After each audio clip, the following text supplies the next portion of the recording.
ওয়ালাইকুম আসসালাম।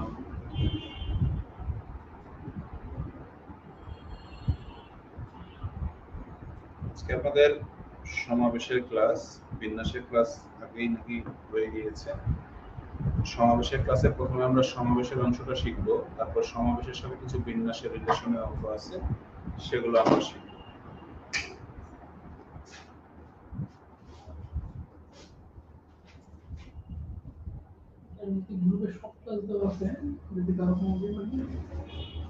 সব ক্লাসে দেওয়া আছে না?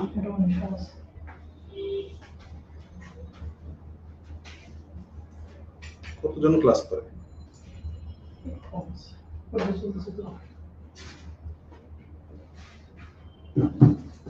এই ক্লাস তো বেশিক্ষণ লাগবে না, 1 ঘন্টা লাগবে। তো দিয়ে পিডিএফ কে আমি সেভ করে রেখে দিব।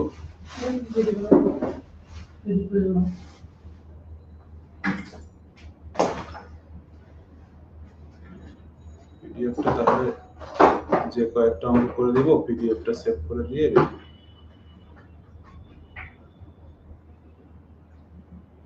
নেটওয়ার্কের প্রবলেম।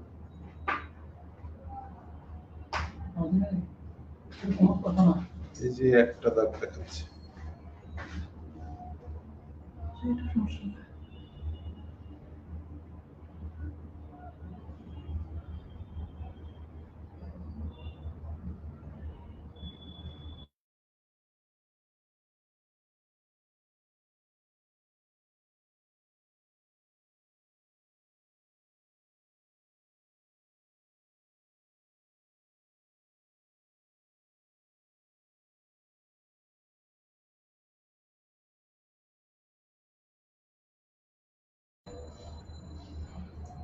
আসছে।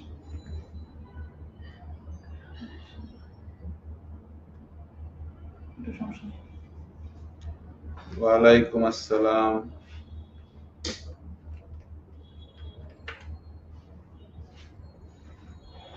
আমরা আর 1 মিনিট দেখি, তারপরে ক্লাস শুরু করি। সমাবেশের বেসিক অঙ্কগুলো করে দিব, আর সমাবেশের সাথে বিন্যাসের যে কম্বাইন্ড অঙ্কগুলো সেগুলো করে দিব।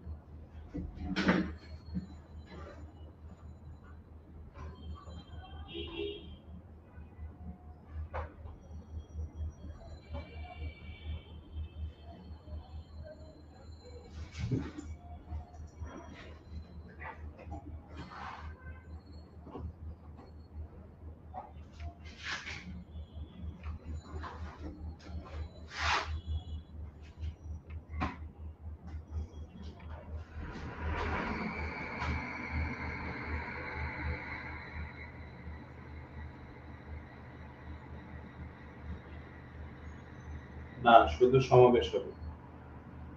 বিন্যাসের ক্লাস আপনাদের গ্রুপে আপলোড দেওয়া আছে, আপনারা একটু দেখে নেবেন। এখন শুধু সমাবেশের ক্লাস হবে। সমাবেশের ক্লাসটা আপলোড নাই, এই জন্য আবার নেওয়া হচ্ছে। ওয়ালাইকুম আসসালাম। আচ্ছা, দেখেন সমাবেশ, ঠিক আছে? সমাবেশ কোন অঙ্কগুলো? যে অঙ্কগুলোতে উল্লেখ করা থাকবে দল, কমিটি, নির্বাচন, বাছাই। আমি একটু লিখে দিই। দল, কমিটি,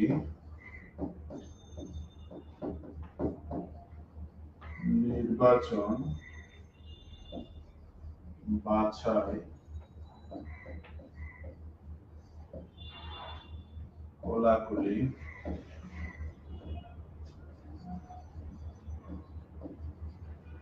করমর্দন,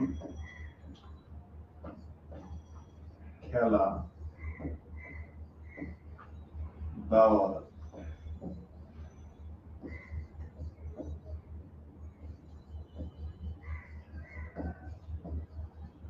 জ্যামিতিক বিষয়াবলী, এই জিনিসগুলো যখন উল্লেখ থাকবে, কতভাবে দল গঠন করা যায়, কতভাবে কমিটি গঠন করা যায়, কতভাবে নির্বাচন করা যায়, কতভাবে বাছাই করা যায়, কতভাবে কোলাকুলি করা যায়, কতভাবে করমর্দন, কতভাবে খেলা, দাওয়াত, জ্যামিতিক বিষয়গুলো, সাধারণত এই কথাগুলো থাকে বা এর রিলেটেড কথাগুলো থাকে হচ্ছে সমাবেশের অঙ্কে। তো যখন আমাকে বলবে কতভাবে দল গঠন করা যায়, কতভাবে কমিটি গঠন করা যায়, তখন সাধারণত আমরা সমাবেশের অঙ্কগুলো করব। এই শব্দগুলো আপনাদের মাথায় রাখতে হবে। সমাবেশের সূত্রটা হচ্ছে NCR, n সংখ্যক উপাদান থেকে r সংখ্যক উপাদানকে নিয়ে সমাবেশ করার উপায় হচ্ছে NCR। এর জন্য আমাদের সূত্রটা হচ্ছে n factorial divided by r factorial into n minus r factorial. আমাদেরকে সবসময় খেয়াল রাখতে হবে যে কতগুলো উপাদান থেকে কতগুলো উপাদানকে সমাবেশ করতে বলছে। ধরে আমাদেরকে বলা হলো 25টা উপাদান থেকে 3টা উপাদান বাছাই করো। 25টা উপাদান থেকে 3টা উপাদান বাছাই করো। এই যে বাছাই থাকলে আমরা বুঝবো অঙ্কটা হচ্ছে সমাবেশের অঙ্ক। হ্যাঁ, তো 25টা থেকে 3টা বাছাই করতে বললে n এর মান 25, r এর মান 3। তাহলে আমরা সূত্র অনুসারে লিখব 25 ফ্যাক্টোরিয়াল ভাগ r এর মান হচ্ছে 3 factorial, n minus r factorial মানে হচ্ছে 22 ফ্যাক্টোরিয়াল। এবার যখন আমরা এটাকে ভাঙাবো তখন এই 25 ফ্যাক্টোরিয়ালকে ভেঙে আমরা লিখতে পারি 25 গুণন 24 গুণন 23 গুণন এরপর থেকে কি আছে 22 ফ্যাক্টোরিয়াল, অর্থাৎ 22 থেকে 1 পর্যন্ত। তাহলে এটাকে আমরা লিখতে পারি 22 ফ্যাক্টোরিয়াল। আমরা সবসময় নিচের যে দুইটা সংখ্যা আসবে তার মধ্যে যে সংখ্যাটা বড় থাকবে তার সাথে মিল করে ফ্যাক্টোরিয়াল নিব। আর এখানে নিচে থাকবে 22 ফ্যাক্টোরিয়াল আর এখানে থাকবে 3 ফ্যাক্টোরিয়াল মান হচ্ছে 6। এবার 22 ফ্যাক্টোরিয়াল কাটা যাবে, 6 দিয়ে 24 কে কাটলে হবে 4। পরীক্ষায় আপনারা না কাটাই ভালো, গুণ করে দিবেন ক্যালকুলেটর দিয়ে। এই যে এটা এখান থেকে বাদ যাবে, মনে মনে এটা চিন্তা করে এটা গুণ করে এটা ভাগ করে দিবেন। আপনাদের কাছে ক্যালকুলেটর থাকবে তো অসুবিধা নাই। 4 25 এ 100 গুণন 23, তার মানে এটা রেজাল্ট হবে 2300। এই যে এইভাবে আমরা NCR এর অঙ্কগুলো বা ক্যালকুলেশন গুলো সমাধান করব। আমরা এই শব্দগুলো দেখে চিনতে পারবো এগুলো সমাবেশ। সমাবেশ চিনলে আমরা এই সূত্রটা প্রয়োগ করব n সংখ্যক উপাদান থেকে r সংখ্যক উপাদানকে বাছাই করার উপায়। যে সমাবেশ করার উপায় হচ্ছে C, n সংখ্যক উপাদান অর্থাৎ যেখান থেকে উপাদান নিব আর যতগুলো উপাদান নিব সেটা হচ্ছে r সংখ্যক উপাদান। 25টা থেকে আমরা 3টা বাছাই করছি, অর্থাৎ নিয়েছি 25টা থেকে n এর মান 25 আর বাছাই করেছি 3টা, অতএব 25টা থেকে আমরা নিয়েছি 3টা, এজন্য r এর মান 3। এরপরে আমরা এইভাবে ক্যালকুলেশন করব। ঠিক আছে? আচ্ছা, আমাদের অঙ্কে বেশ কিছু কন্ডিশন থাকবে। ঠিক আছে? শর্তগুলো কেমন থাকে? যদি কোনো শর্ত না থাকে তাহলে অঙ্কটা একদম নরমাল ভাবে আমরা করব, কিন্তু 3টা শর্ত থাকে সমাবেশের অঙ্কে।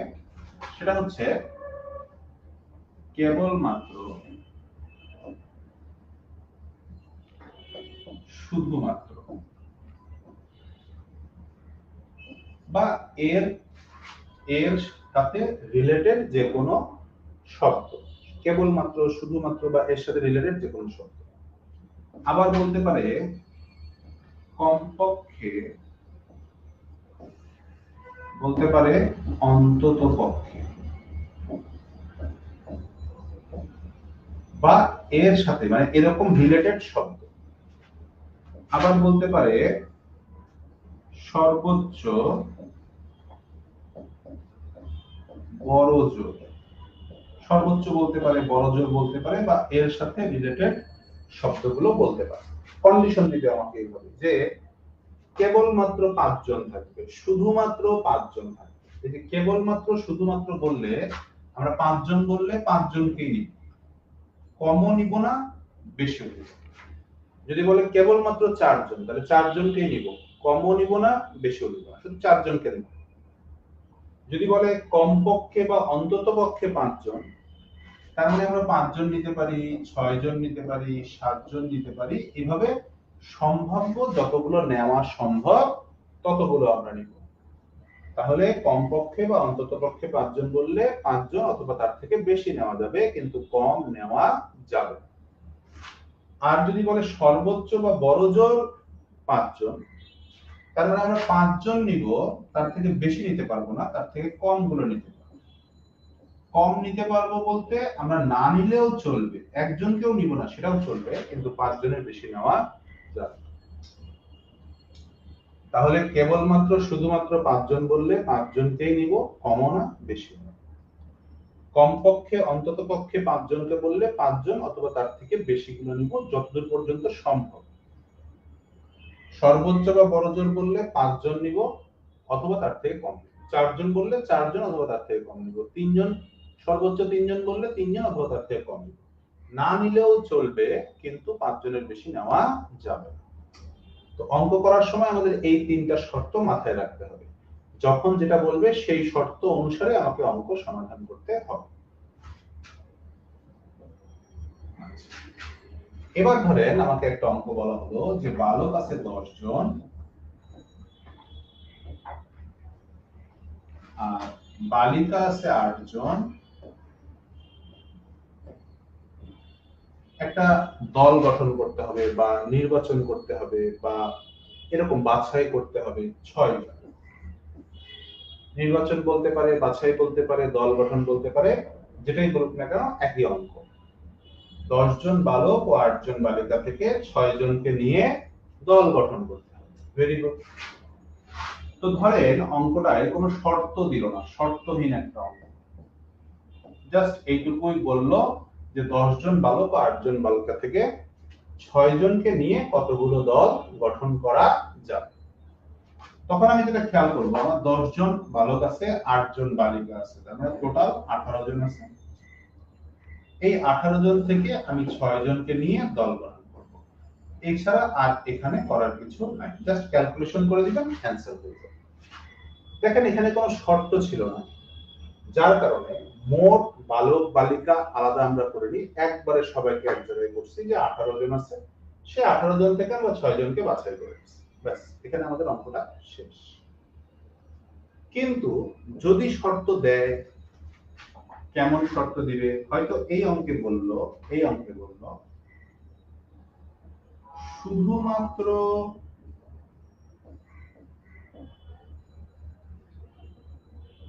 4 জন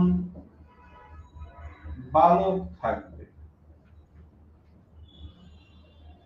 মানে বা কেবলমাত্র 4 জন বালক থাকবে। তার মানে 10 জন বালক আর 8 জন বালিকা থেকে আমাকে 6 জনকে নিয়ে দল গঠন করতে হবে, কিন্তু কেবলমাত্র বা শুধুমাত্র 4 জন বালক থাকবে। এখন কেবলমাত্র বা শুধুমাত্র শর্ত আমরা কি শিখে আসছি? যতজন বলবে ততজনকেই নিতে হবে, কমও না বেশিও না। তাহলে যেহেতু এখানে বলছে শুধুমাত্র 4 জন, তাহলে আমরা বালক নিতে পারবো যে 10 জন আছে সেখান থেকে বাছাই হবে 4 জন, অর্থাৎ 10 জন থেকে আমরা 4 জনকে নিতে পারবো ওই দলের জন্য। কিন্তু আমাদের দলটা তো 6 জনের, তাহলে বাকি 2 জন আমাদের কোথা থেকে নিতে হবে? বাকি 2 জন আমার নিতে হবে বালিকা থেকে। তাহলে 10 জন থেকে 4 জন নেওয়ার পর 8 জন থেকে আমরা নিব 2 জন। তাহলে 10 জন বালক থেকে নিব 4 জন, 8 জন বালিকা থেকে নিব 2 জন। এই যে এখানে আমি ক্যালকুলেশন করলে যে রেজাল্টটা আসবে সেটা হচ্ছে আমার অঙ্কের শর্ত পূরণ হবে। কি শর্ত পূরণ হবে? 10 জন বালক এবং 8 জন বালিকা থেকে 6 জনকে নিয়ে কতগুলো দল গঠন করা যাবে, যেখানে শুধুমাত্র 4 জন বালক থাকবে। আচ্ছা, এরপরে 3 নম্বরে এসে অঙ্ক বলল কমপক্ষে 4 জন বালক থাকবে। তাহলে এবার আমাদের প্রশ্নটা কেমন হয়ে গেল? 10 জন বালক ও 8 জন বালিকা থেকে 6 জনকে নিয়ে কতগুলো দল গঠন করা যাবে, যেখানে প্রতিটি দলে কমপক্ষে 4 জন বালক থাকবে। এবার আমাদের শর্তে বলছে কমপক্ষে 4 জন। তো প্রথমে আমি চিন্তা করব, ঠিক আছে, যেহেতু 4 জন আমি নিতে পারবো, তাহলে 10 জন বালক থেকে আগে 4 জনকে নিব। আচ্ছা, তাহলে বাকি 2 জন নিতে হবে বালিকা। এটা আমি প্রথমে চিন্তা করব যে 10 জন বালক থেকে 4 জন বালক এবং 8 জন বালিকা থেকে 2 জন বালিকা নিয়ে মোট দল গঠনের উপায়। আচ্ছা, আবার আমরা চিন্তা করতে পারবো, কেন? কারণ কমপক্ষে 4 জন বলছে, তার মানে আমি বালক 4 জনের থেকে বেশিও নিতে পারবো। তাহলে এবার লিখবো আবার 10 জন থেকে যদি আমি 5 জন বালক নিই, তাহলে 8 জন বালিকা থেকে আমার নিতে হবে 1 জন। তাহলে 10 জন বালিকা থেকে 10 জন বালক থেকে 5 জন বালক এবং 8 জন বালিকা থেকে 1 জন বালিকা নিয়ে দল গঠনের উপায়। সর্বশেষে আমরা আবার চিন্তা করতে পারবো 10 জন থেকে যদি আমরা 6 জন নিই তাহলে 8 জন থেকে আমরা 1 জনকেও নিতে পারবো না। প্রয়োজনে আপনি এটা না দেখালেও হবে, প্রয়োজনে আপনি 8C0 না লিখলেই হবে, শুধু লিখলে হবে যে 10 জন থেকে 6 জন বালক নিব কিন্তু কোনো বালিকা নিব না। তাহলে কতগুলো দল গঠন করা যাবে? এখন এইভাবেও যেহেতু দল গঠন করা যাবে, এভাবেও দল গঠন করা যাবে, এভাবেও দল গঠন করা যাবে, লাস্টে লিখবেন অতএব মোট দল। মোট দল, মোট মানে কি? সবগুলো যোগ করে দিবেন, এই যে মোট দল। তাহলে এটার মান বের করবেন, এটার মান বের করবেন, এটার মান বের করবেন, লাস্টে সবগুলো মান যোগ করে দিবেন। মান বের করার ক্যালকুলেশন আমি প্রথমেই দেখাই দিছি, একদম প্রথম পেজেই আপনারা ক্যালকুলেশনটা পাবেন, সেটা দেখে দেখে এগুলো প্র্যাকটিস করবেন। আর পিডিতে তো আপনারা এগুলো ক্যালকুলেশন শিখেছেন। বড় সংখ্যা হলে অসুবিধা নাই, আপনাদের কাছে ক্যালকুলেটর থাকবে, আপনারা যোগ বিয়োগ গুণ ভাগ করতে পারবেন। আচ্ছা, সবাই একটু বলেন এই পর্যন্ত সবার কি ক্লিয়ার হয়েছে? এই পর্যন্ত সবার কোনো প্রশ্ন আছে?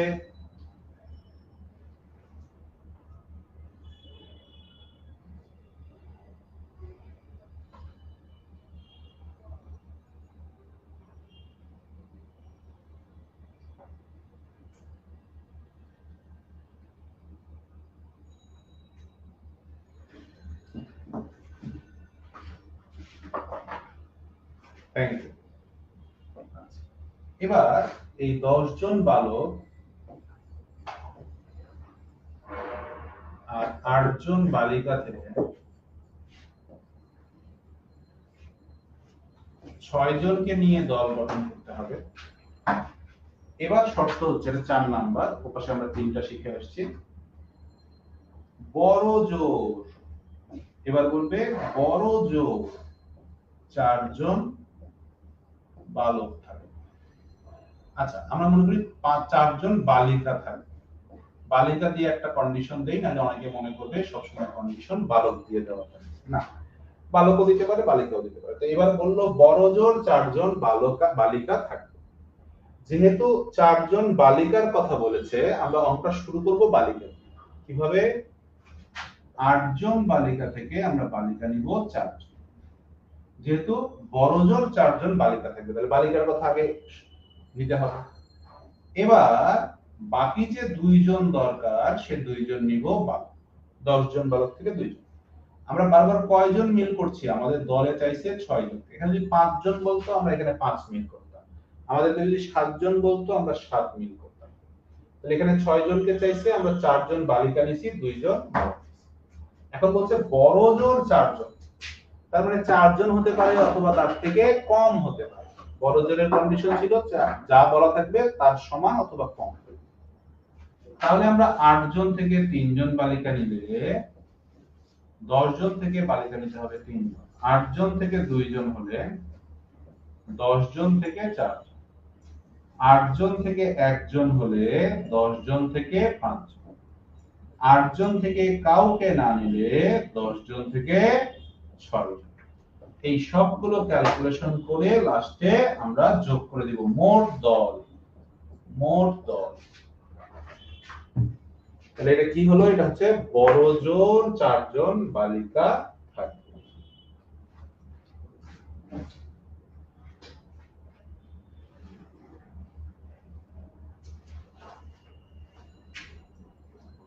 স্যার, কন্ডিশনের যে অঙ্কগুলো কেবলমাত্র, শুধুমাত্র বা কমপক্ষে, অন্ততপক্ষে, বড় জোর, সর্বোচ্চ, এই কন্ডিশনগুলো আপনারা সবাই ক্লিয়ার হয়েছেন কিনা একটু কমেন্টস করে জানান, তাহলে আমি আপনাদেরকে একটা অঙ্ক করতে দিব।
তাহলে আমাদের রসায়ন বিভাগে স্টুডেন্ট আছে 8 জন ছাত্র আছে, পদার্থ বিভাগে 12 জন ছাত্র আছে। আমরা 7 জনের কতগুলো দল গঠন করতে পারবো? 7 জনের কতগুলো দল গঠন করতে পারবো যেখানে পদার্থর ছাত্রদের আধিক্য থাকবে? এটা হচ্ছে আপনাদের প্রশ্ন। সবাই একটা অ্যানসার দেন। রসায়নের পদার্থের ছাত্রদের আধিক্য থাকবে। দেখি আপনাদের প্রশ্নের অ্যানসার দেখতে চাই। কি বুঝলেন? পদার্থের ছাত্রদের আধিক্য থাকবে। সবাই অ্যানসার করেন।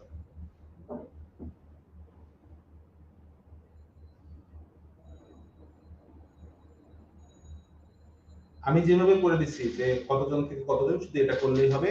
একবারে সংখ্যার অ্যানসার বের করার দরকার নেই, সংখ্যার অ্যানসার বের করা মানে কত সি কত ইনটু কত সি কত, এইভাবে অ্যানসারটা লিখবেন। আপনারা সঠিকভাবে বাছাই প্রক্রিয়াটা করতে পারছেন কিনা বা দলটা গঠন করতে পারছেন কিনা আমি এইটা দেখতে চাই।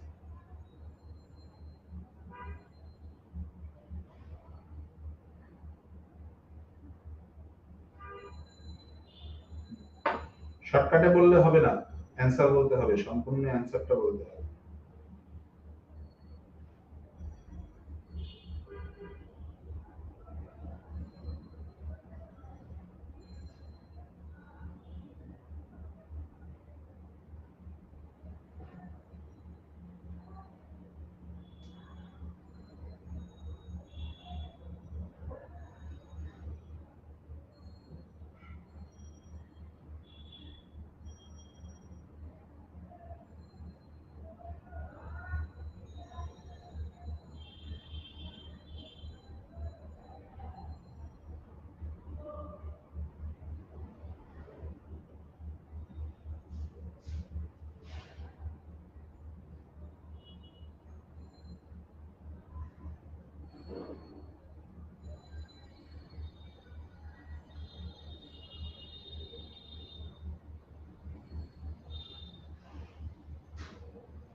লাস্টের অ্যানসারটা ভুল এসেছে।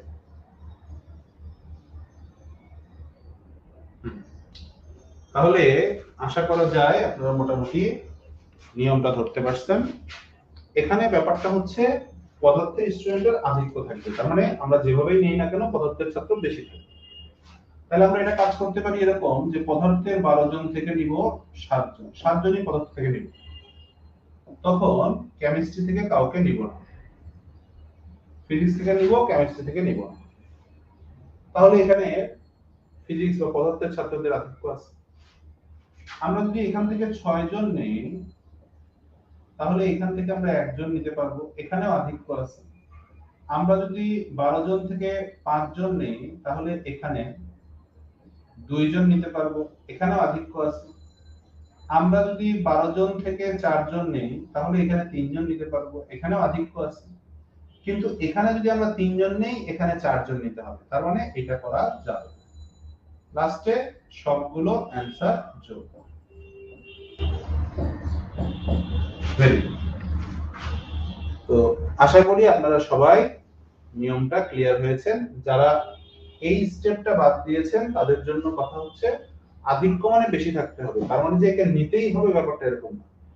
যার কন্ডিশন দিবে তারটা খেয়াল করবেন, অন্যটা আছে কি নাই এটা দেখার বিষয় না, ঠিক আছে?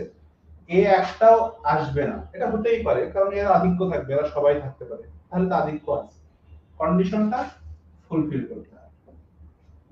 এতক্ষণ আমরা শিখলাম যে আলাদা আলাদা বালক বালিকা পদার্থ রসায়ন থেকে আমরা আলাদা আলাদা ভাবে নিলাম। এবার আমরা শিখবো একই জায়গা থেকে বারবার নিলে কি হয়। ঠিক আছে, যেমন ধরেন আমাকে বললো 20 জনের দল থেকে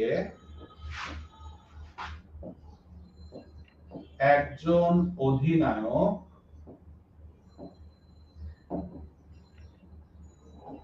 ও একজন সহ অধিনায়ক কতভাবে বাছাই করা যাবে, এরকম ভাবে প্রশ্ন। তাহলে দলে আছে কয়জন? 20 জন। কি নিতে বলছে? একজন অধিনায়ক নিয়ে একজন সহ অধিনায়ক। এখন দেখেন অধিনায়ক সহ অধিনায়ক যখন নেবেন তাহলে স্বভাবতই আগে কি হয়, 20 জনের একটা দল থাকলে সেখান থেকে আগে একজনকে অধিনায়ক নির্বাচন করা হয়। 20 জনের একটা দল থেকে একজনকে অধিনায়ক নির্বাচন করা হয়, হয়ে গেল। এখন যে অধিনায়ক হলো সচরাচর সে তো আর সহ অধিনায়ক হবে না, তাহলে যে অধিনায়ক তাকে অধিনায়ক বানায় ওই 20 জন থেকে আলাদা করে ফেলা হবে। এখন ওখানে আছে কতজন? সেখানে আছে হচ্ছে 19 জন। সেই 19 জন থেকে একজন সহ অধিনায়ক বাছাই করা। একই জায়গা থেকে যখন একবার নিবেন দ্বিতীয়বার কোনো কিছু নেওয়ার আগে এই যতগুলো আগে নিয়ে রাখবেন সেই অপশন থেকে কমে যাবে। 20 জন থেকে একজন নিছেন, সেই একজন কমে এখানে ছিল 19 জন, সেই 19 জন থেকে আপনি একজন সহ অধিনায়ক নিচ্ছেন। এইটা ক্যালকুলেশন করলে আপনার অ্যান্সার হয়ে যাবে। 20 জন থেকে একজন নেওয়া মানে হচ্ছে 20, 19 জন থেকে একজন নেওয়া মানে হচ্ছে 19। সহজ ক্যালকুলেশন, জাস্ট নিয়মটা বোঝানোর জন্য আমি আপনাকে অঙ্কটা দিয়েছি। যদি এরকম থাকতো ইন কেস যে 20 জনের দল থেকে প্রথমে 2 জনকে নেন, তারপরে 3 জনকে নেন, তারপরে 4 জনকে নেন, সে অঙ্কটা যদি এরকম হতো প্রথমে 2 জন তার মানে 20 C2 নেওয়া শেষ। এবারে 2 জন নেওয়ার পরে ওখানে থাকবে 18 জন, সেই 18 জন থেকে 3 জন নিব, তাহলে 18 জন থেকে 3 জন নেওয়ার পরে থাকবে 15 জন, সেই 15 জন থেকে 4 জন। এই যে প্রথমে 2 জন, তারপরে 3 জন, তারপরে 4 জন কতভাবে বাছাই করা যাবে। তাহলে প্রথমে 2 জন, 2 জন কমে 18 জন থেকে 3 জন, 3 জন কমে 15 জন থেকে 4 জন। একই জায়গা থেকে বারবার নিলে প্রথমবার নেওয়ার পর পরের বার অপশন কমে যাবে। ঠিক আছে, আশা করি সবার ক্লিয়ার হয়েছে।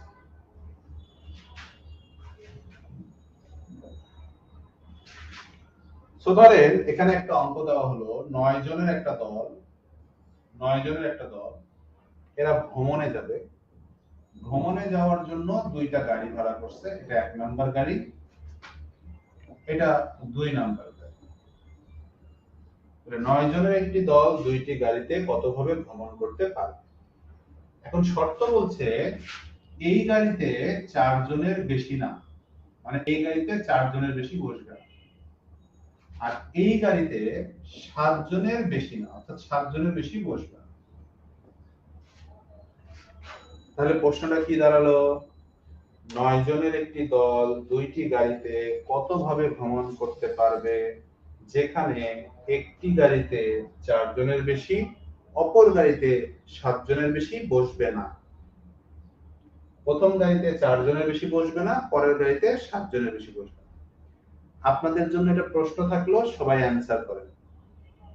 9 জনের দল দুটি গাড়িতে কতভাবে বসতে পারে? প্রথম গাড়িতে 4 জনের বেশি বসবে না, দ্বিতীয় গাড়িতে 7 জনের বেশি বসবে না। সবাই এই প্রশ্নের উত্তর দেন।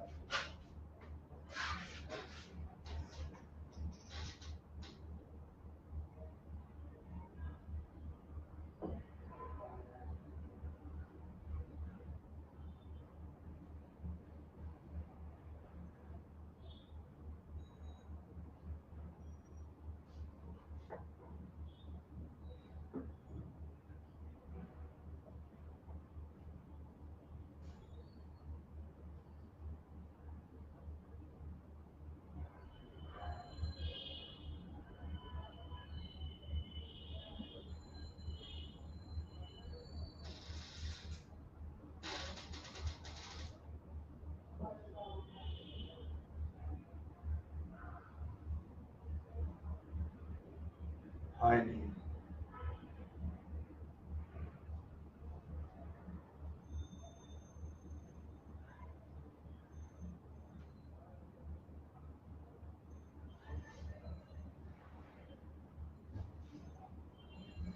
যিনি অ্যান্সার দিয়েছেন সেটা হয়নি।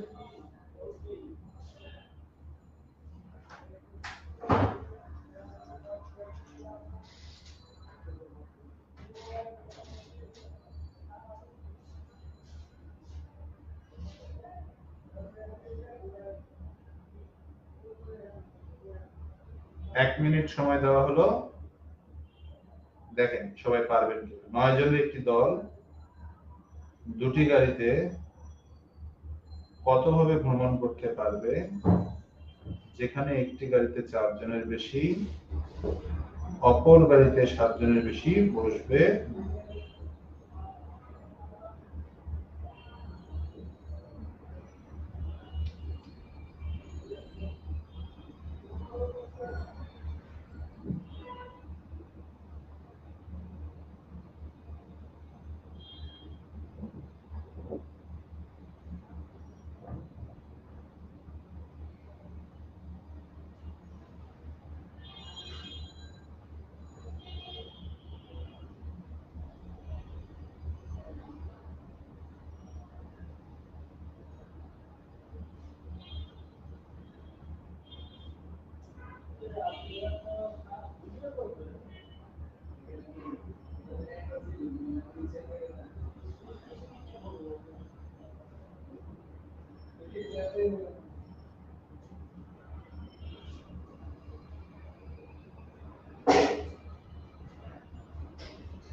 সুন্দর। তাহলে ঘটনা কি ঘটবে বলেন? 9 জনের একটা দল, দুইটা গাড়ি আছে। প্রথমে প্রথম গাড়ির সামনে যাবে। এই গাড়িতে 9 জন থেকে 4 জনের বেশি বসে না, তার মানে এখান থেকে 4 জনকে বাছাই হবে।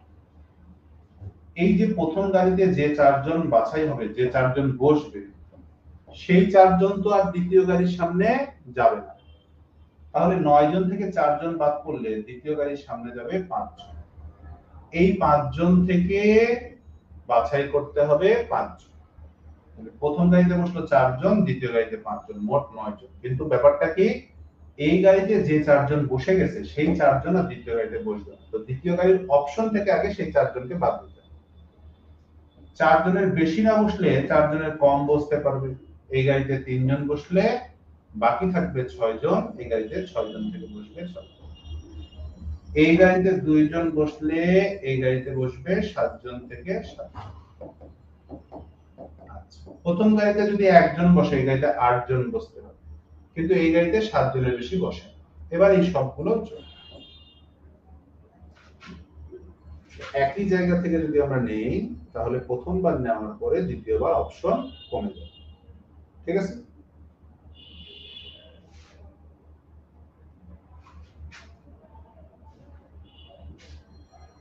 এই দুইটাই বেসিক্যালি বড় অঙ্কের নিয়ম, মানে একটু বড় অঙ্ক করতে চাইলে এইভাবে কন্ডিশন দিয়ে আপনাদেরকে বড় করতে হবে। এছাড়া সব অঙ্ক একদম ছোট ছোট অঙ্ক। যেমন দেখেন, করমর্দন বা কোলাকুলি বা খেলা, খেলা বলতে এখানে আমরা বুঝবো ক্রিকেট খেলা, ফুটবল খেলা, হকি খেলা, যেগুলোর দুইটা প্রতিপক্ষ। তো এই কাজগুলো সম্পাদনের জন্য, করমর্দন করার জন্য কয়জনকে দরকার? একটা করমর্দনের জন্য 2 জনকে দরকার। কোলাকুলি করার জন্য 2 জনকে দরকার। খেলার জন্য, ফুটবল ক্রিকেটের জন্য 2টা দল দরকার। তার মানে এরা সকলেই কাজ করে 2 জন, 2 জন, 2 জন মিলে একটা কাজ করে। তাহলে আপনাকে যদি বলা হয় যে 10 জন লোক আছে, 10 জন, এই 10 জন লোক যদি প্রত্যেকের সাথে করমর্দন করে, মানে হ্যান্ডশেক করে, তাহলে মোট হ্যান্ডশেক সংখ্যা কত? তাহলে হ্যান্ডশেক আপনি গুনতে যে যাবেন, আপনি যে কাউন্ট করবেন, এক একটা হ্যান্ডশেক কাউন্টের জন্য আপনাকে কয়টা করে লোক নিতে হবে? 2টা, কারণ 2টা লোক তারা একটা করে হ্যান্ডশেক করবে। তাহলে এই 10 জন লোক থেকে আমরা প্রতিবার হ্যান্ডশেকের জন্য 2 জন করে বাছাই করব। তাহলে 10 জন থেকে 2 জন করে যত হয়ে বাছাই করা যাবে সেটা হচ্ছে 10 জন লোকের মধ্যে করমর্দন। সেম প্রশ্ন যদি করতো যে 10 জন লোক আছে, প্রত্যেকের সাথে কোলাকুলি করবে, মোট কোলাকুলি সংখ্যা কত, তাহলে এক একটা কোলাকুলির জন্য 2 জন করে লোক বাছাই করতে হতো। তাহলে 10 জন থেকে 2 জন করে লোক যতভাবে বাছাই করা যাবে ততগুলো কোলাকুলি হবে। যদি প্রশ্ন করে 10টি দল আছে, প্রত্যেকের সাথে খেলবে, মোট খেলার সংখ্যা কত, তখন 10টা দল থেকে প্রত্যেকটা খেলার জন্য 2টা করে দল বাছাই করতে হবে। তাহলে 10টা দল থেকে 2টি করে দল কতভাবে বাছাই করা যায়। তাহলে এই যে করমর্দন গোলাগুলি খেলা, এগুলোর জন্য সবসময় আমরা কয়জনকে বাছাই করব? 2 জন। আমাকে যদি বলা হয় 12টি দল প্রত্যেকের সাথে খেলবে, মোট খেলার সংখ্যা কত, তাহলে অ্যানসার হবে 12C2। এই যে খেলা, কোন খেলা? ক্রিকেট, ফুটবল, হকি, যেগুলোর প্রতিপক্ষ থাকে 2। এখন আপনাদের জন্য প্রশ্নটা কেমন আসবে? আপনাদেরকে বলবে n সংখ্যক দল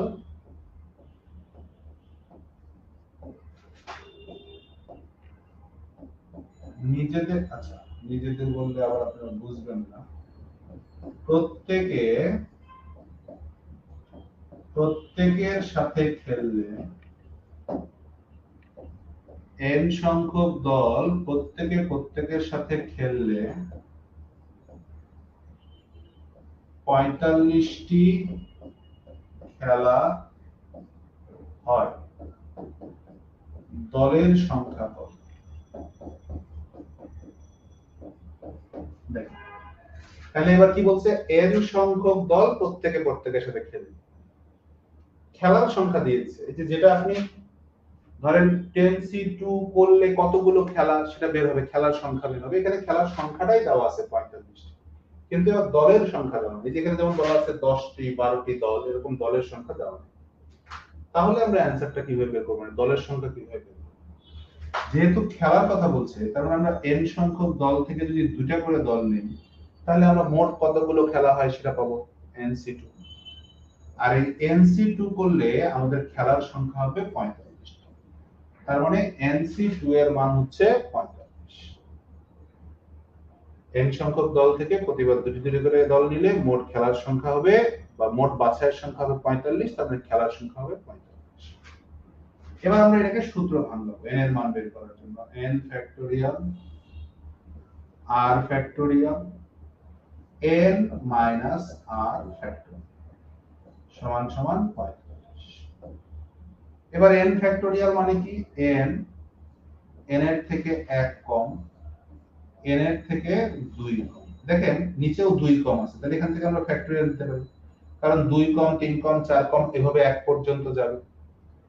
নিচে আছে 2 ফ্যাক্টোরিয়াল মানে 2, আর এখানে আছে n মাইনাস 2 ফ্যাক্টোরিয়াল। আমি এখানে কাটাকাটি করে দেখাচ্ছি, আপনারা পরীক্ষা হলে কাটাকাটি করবেন না, জাস্ট মনে মনে এই যে এটা কাটা দিবেন, দিয়ে পরের লাইন লিখবেন। মানে এটা আমি কেটে দেখালাম, আপনারা কাটবেন। তাহলে উপরে কি হবে? n স্কয়ার মাইনাস n, আর এই 2 দ্বারা এ পাশে আছে 45, এই 45 কে গুণ করলে হবে 90। তাহলে n square minus n minus 90 সমান 0। এরপরে মিডল টার্ম করলে আপনি n এর মান পেয়ে যাবেন। তাহলে n square minus 10n plus 9n 0।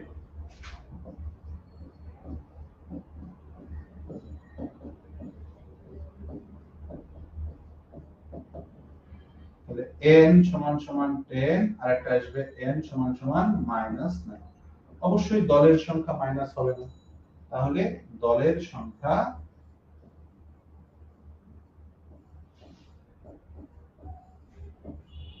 10।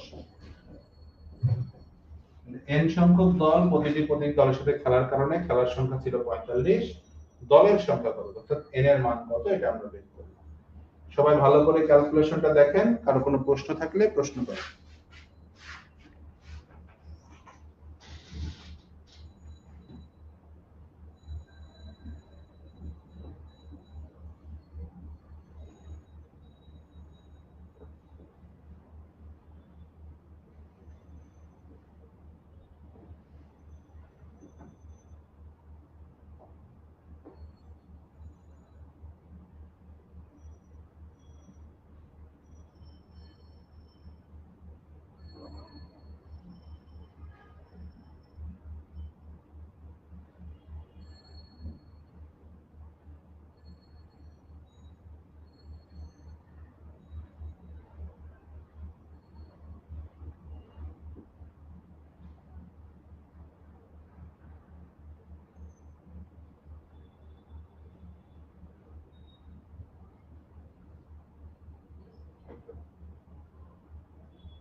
Sir সবার কি ক্লিয়ার?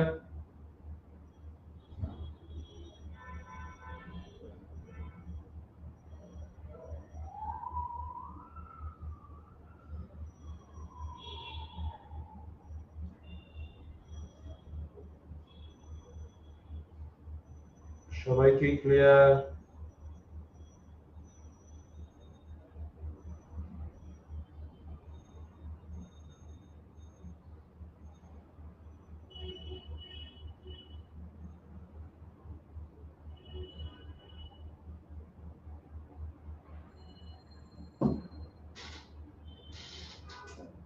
আচ্ছা,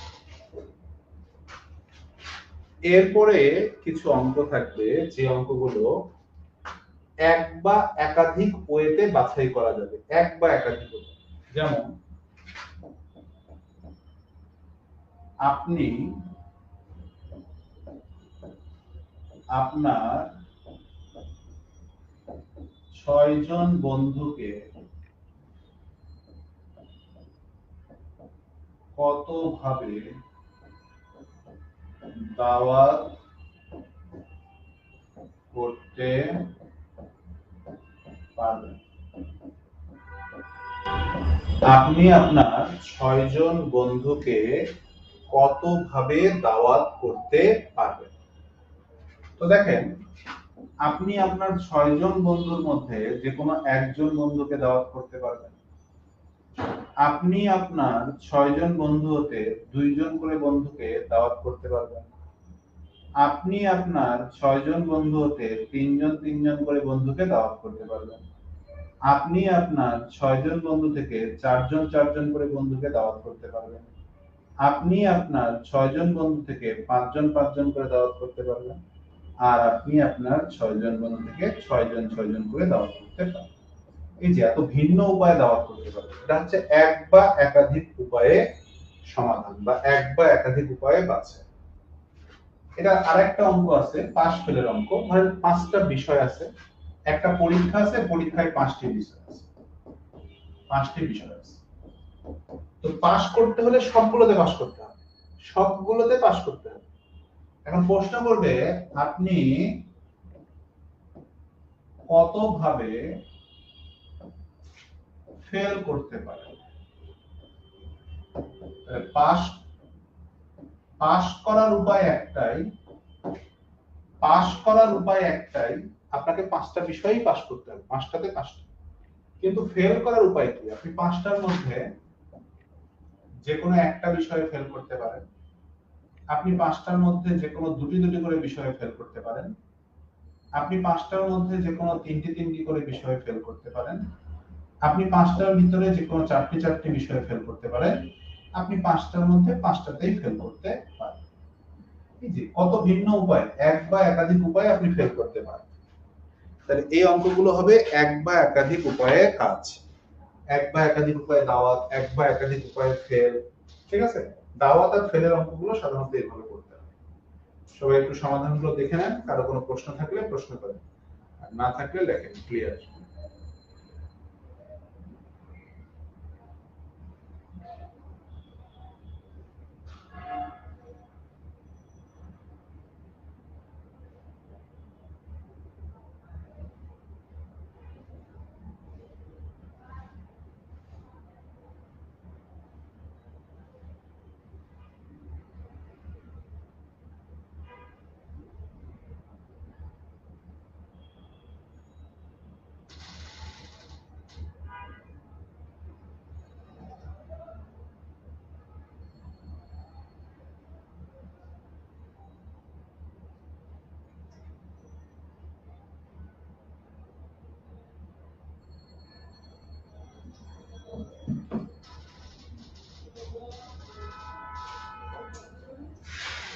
এবার জ্যামিতির কিছু বিষয় আসে, খেয়াল করবেন একটু ভালো করে।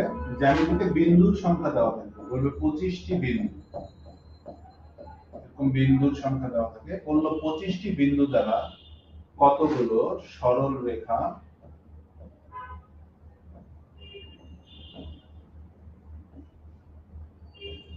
কতগুলো ত্রিভুজ, সরলরেখা বলতে পারে, ত্রিভুজ বলতে পারে, চতুর্ভুজ বলতে পারে,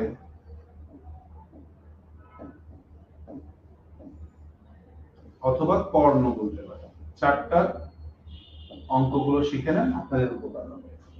সরলরেখার সূত্র হচ্ছে NC2, ত্রিভুজের সূত্র NC3, দুইটা করে বিন্দু নিয়ে সরলরেখা, তিনটা করে বিন্দু নিয়ে ত্রিভুজ। চতুর্ভুজ হচ্ছে NC4, হ্যাঁ। আর কর্ণ হচ্ছে এক ধরনের সরলরেখা, এই জন্য NC2।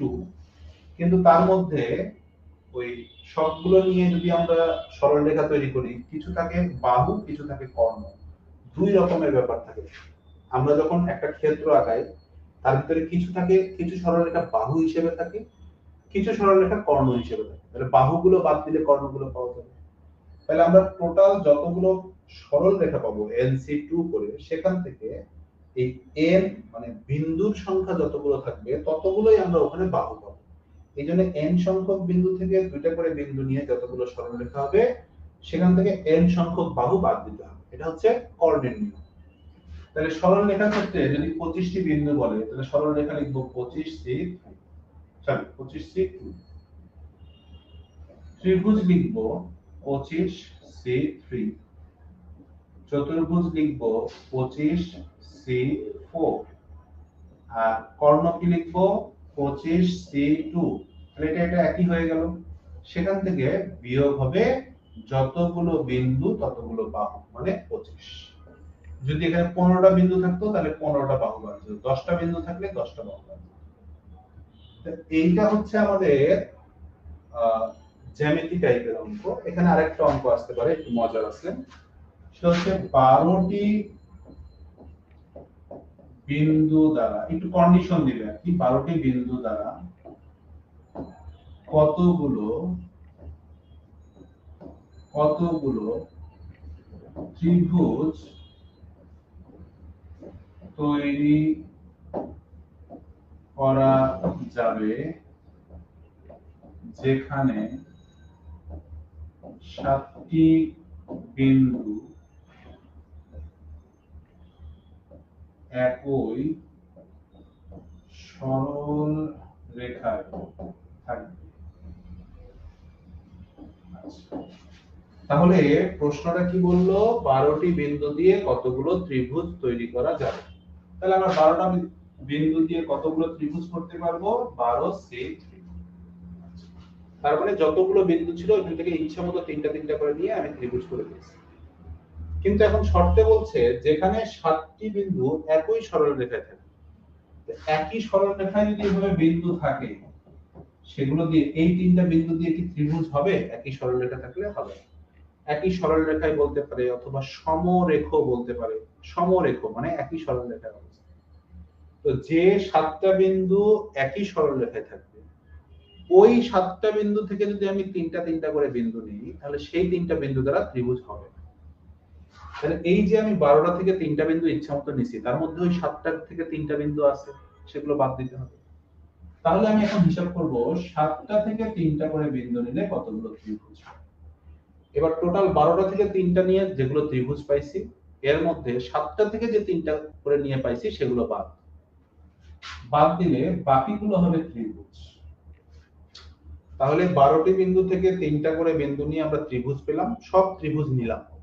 কিন্তু খেয়াল করে দেখলাম ওই 7টা বিন্দু থেকে যে 7টা বিন্দু একই সরল রেখায় অবস্থিত, সেই 7টা বিন্দু থেকে তিনটা করে বিন্দু নিয়ে যতগুলো ত্রিভুজ পাইছি, সেগুলো আসলে প্রকৃত ত্রিভুজ হয়নি। সেজন্য সেগুলোকে আমরা বাদ দিয়েছি। তাহলে 12C3 - 7C3।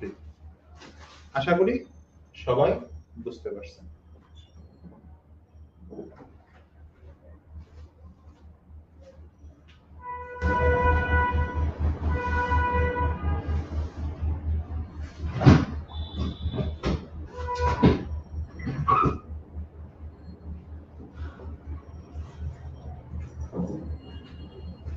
ঠিক আছে, তাহলে এটা হচ্ছে সরল রেখা NC2, ত্রিভুজ, চতুর্ভুজ। আর কর্ণের সময় কি হবে, প্রথমে সরল রেখার সূত্র লিখবেন, সেখান থেকে যতগুলো বিন্দু থাকবে ততগুলো বাহু বাদ দিবেন। তাহলে বাকিগুলো হবে কর্ণ। এটা হচ্ছে সূত্র NC2 - n।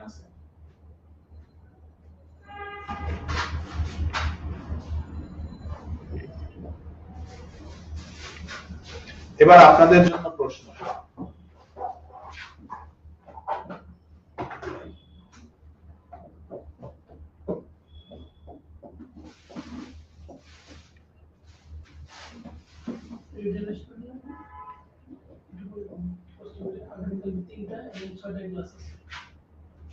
আচ্ছা যারা রিটেনে স্টুডেন্ট আছেন আপনাদেরকে বলে দিচ্ছি আগামী কালকে আপনাদের ক্লাস হচ্ছে 3টা এবং 6টা বিজ্ঞান।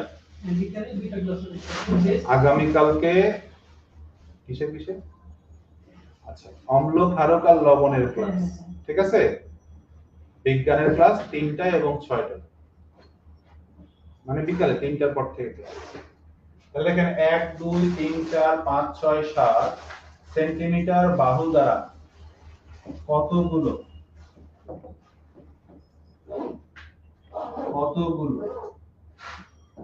চতুর্ভুজ গঠন করা যাবে?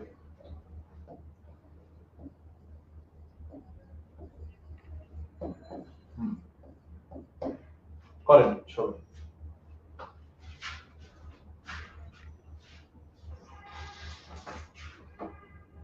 25C2 হলে তো ওটা সরল রেখা হয়ে যেত। সব সরল রেখা আসলে কর্ণ হয় না, যেগুলো সরল রেখা থাকে তার মধ্যে কিছু থাকে বাহু, কিছু থাকে কর্ণ। তো ওই বাহুগুলো আমাদেরকে বাদ দিতে হবে।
তাহলে মাথায় রাখতে হবে আমরা যেমন বিন্দু দিয়ে ত্রিভুজ চতুর্ভুজ গঠন করছি, যতগুলো বিন্দু থাকে আসলে ততগুলো বাহু হয়। বিন্দু দেখ আর বাহু দেখ কথাটা আছে। এখন 1 2 3 4 5 6 7 সেন্টিমিটার, এখানে 7টা বিন্দু আছে। 7টা বিন্দু থেকে আমরা কয়টা করে বিন্দু নিলে চতুর্ভুজ গঠন হবে? 4টা করে বিন্দু নিলে চতুর্ভুজ গঠন হবে। তাহলে 7টা বিন্দু থেকে আমরা 4টা করে নিলে কতগুলো চতুর্ভুজ পাবো? 7 C4। এখন চতুর্ভুজের শর্ত অনুসারে আমরা জানি যে একটা চতুর্ভুজ গঠনের শর্ত হচ্ছে এর বৃহত্তম বাহু অপর দুই বাহুর সমষ্টির থেকে ছোট হতে হবে। চতুর্ভুজের বৃহত্তম বাহু অপর তিন বাহুর সমষ্টির থেকে ছোট হতে হবে। কিন্তু আমরা যদি 1 2 3 এর সাথে 6 নিই, তাহলে দেখেন অপর তিন বাহুর যোগফল বৃহত্তম বাহুর সমান হয়ে যাচ্ছে, তাহলে এই ত্রিভুজ গঠন করা যাবে না। আবার আমরা যদি 1 2 4 1 2 4 এর সাথে 7 নিই, তাহলে এই চতুর্ভুজ এই বাহুগুলো দ্বারা চতুর্ভুজ গঠন করা যাবে। আবার আমরা যদি 1 2 3 এর সাথেও 7 নিই, তাহলেও চতুর্ভুজ গঠন করা যাবে না, কারণ এই সকল ক্ষেত্রে বৃহত্তম বাহুটা অপর তিন বাহুর সমষ্টির থেকে বড় অথবা সমান। তাহলে চতুর্ভুজ গঠনের শর্ত অনুসারে এই 4টা করে এভাবে যদি আমরা বাহু নিই, এই 3টা চতুর্ভুজ গঠন করা যাবে। এই জন্য টোটাল চতুর্ভুজ থেকে এই 3টা চতুর্ভুজ বাদ দিতে হবে। তাহলে আমরা কি লিখবো? সাতটি বাহু থেকে চারটি করে বাহু নিয়ে চতুর্ভুজ গঠনের উপায় 7c4। এর মধ্যে 1 2 3 6 ব্র্যাকেট কমা 1 2 4 7 ব্র্যাকেট কমা 1 2 3 7 ব্র্যাকেট কমা এই বিন্দু এই তিনটি মানে সিকোয়েন্সের বাহু দিয়ে বা এই চারটি করে বাহু নিলে চতুর্ভুজ গঠন করা যাবে না। অতএব মোট চতুর্ভুজের সংখ্যা 7c4 মাইনাস 1 2 3 মানে তিনটা কেন বাদ পড়লো? কারণ এই সিকোয়েন্সে এভাবে যদি আমি চারটা করে বাহু নেই এখান থেকে, তাহলে চতুর্ভুজ গঠন করা যাবে না। এই সাতটা থেকে চারটা করে নিয়ে চতুর্ভুজ পেলাম, সেখান থেকে এই তিনটা চতুর্ভুজ পাবো। আশা করি সবার ক্লিয়ার হয়েছে। আমরা মোটামুটি বেসিক যে চতুর্ভুজের অঙ্কগুলো ছিল এগুলো শেষ। এবার আমরা সমাবেশের সাথে বিন্যাসের কিছু কম্বাইন্ড অঙ্ক আছে সেগুলো শিখব। যেমন এডুকেশন। এই এডুকেশন শব্দকে আপনাকে বললো তিনটি ব্যঞ্জন বর্ণ ও দুটি স্বরবর্ণ নিয়ে কতগুলো শব্দ গঠন করা। কতগুলো শব্দ গঠন করা। তাহলে আপনি এখন চিন্তা করছেন শব্দ গঠন মানে হচ্ছে বিন্যাস, আমি শব্দ গঠন করব, বিন্যাস করব। Very good. কিন্তু কাকে নিয়ে বিন্যাস করবেন, কাকে নিয়ে শব্দ গঠন করবেন? তো আপনাকে বলছে তিনটা ব্যঞ্জন বর্ণ নেন, দুইটা স্বরবর্ণ নেন।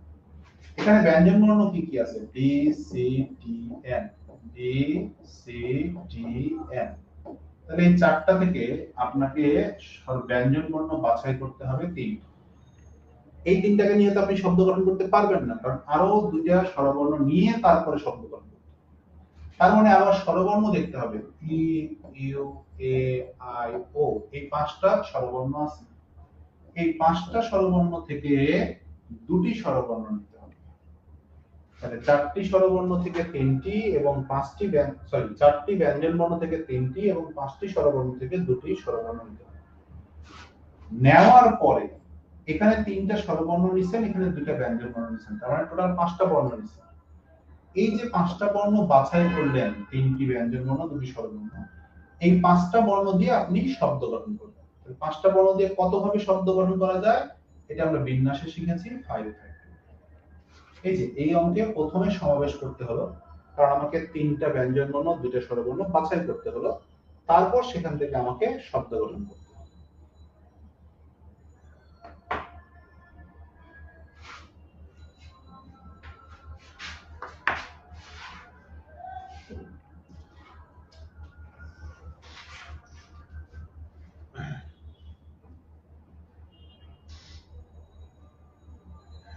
ধন্যবাদ আপনাকে।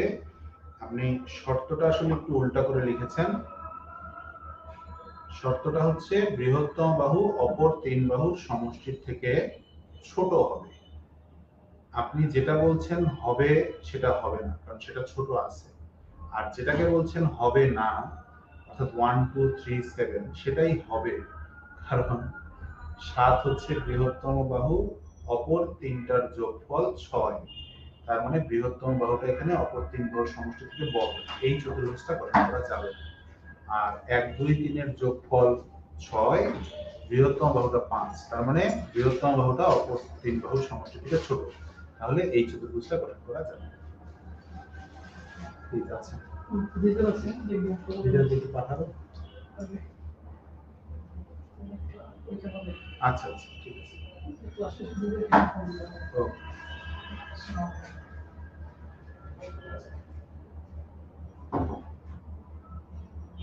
তাহলে ব্যঞ্জন বর্ণ ছিল 4টা, স্বরবর্ণ ছিল 5টা। আমাকে বলছে তিনটা ব্যঞ্জন বর্ণ নিতে হবে, দুইটা স্বরবর্ণ নিতে হবে, নিয়ে তারপরে শব্দ গঠন করতে হবে। তো যখন আমি 4টা থেকে 3টা নিব, তখন তো আমি শব্দ গঠন করতে পারবো না। এইজন্য ওখানে শুধু নেওয়ার কাজটা করব। নেওয়া মানে হচ্ছে বাছাই। এইজন্য 4টা ব্যঞ্জন বর্ণ থেকে আমরা 3টা ব্যঞ্জন বর্ণ নিব। তারপরে আবার স্বরবর্ণ আছে 5টা স্বরবর্ণ থেকে আমরা 2টা স্বরবর্ণ নিতে হবে। তাহলে 5টা স্বরবর্ণ থেকে আমি 2টা স্বরবর্ণ। এই যে আমি 4টা ব্যঞ্জন বর্ণ থেকে 3টা নিলাম, 5টা স্বরবর্ণ থেকে 2টা নিলাম, তাহলে 3 আর 2 5টা নিলাম। এই 5টা দিয়ে কতগুলো শব্দ গঠন করা যাবে? এর आंसर হবে 3 আর 2 এর 5 ফ্যাক্টরিয়াল। তাহলে 4c2 * 5c3 * 5 ফ্যাক্টরিয়াল।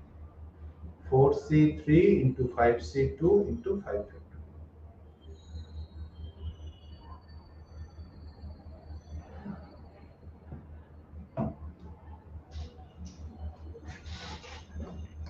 আচ্ছা স্যার সবার কি ক্লিয়ার হয়েছে?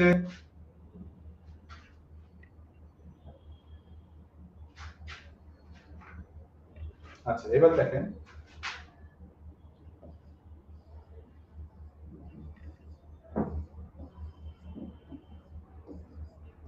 আমাদের এই ধরনের অঙ্ক থাকে ডিগ্রি থেকে 4টি করে বর্ণ নিয়ে কতভাবে সাজানো যায়। তখন আপনি দেখবেন যে এই ধরনের অঙ্কগুলো বলে এখানে কিছু একই রকম বর্ণ থাকে, কিছু ভিন্ন ভিন্ন বর্ণ থাকে, আর সেখান থেকে নির্দিষ্ট করে বলে দেয় কয়টা সাজাতে হবে। এই অঙ্কটা চেনার এটা হচ্ছে সবথেকে ভালো পদ্ধতি। দেখবেন কিছু উপাদান একই রকম আছে, কিছু উপাদান ভিন্ন ভিন্ন আছে, সেখান থেকে নির্দিষ্ট সংখ্যক নিতে হচ্ছে। ঠিক আছে?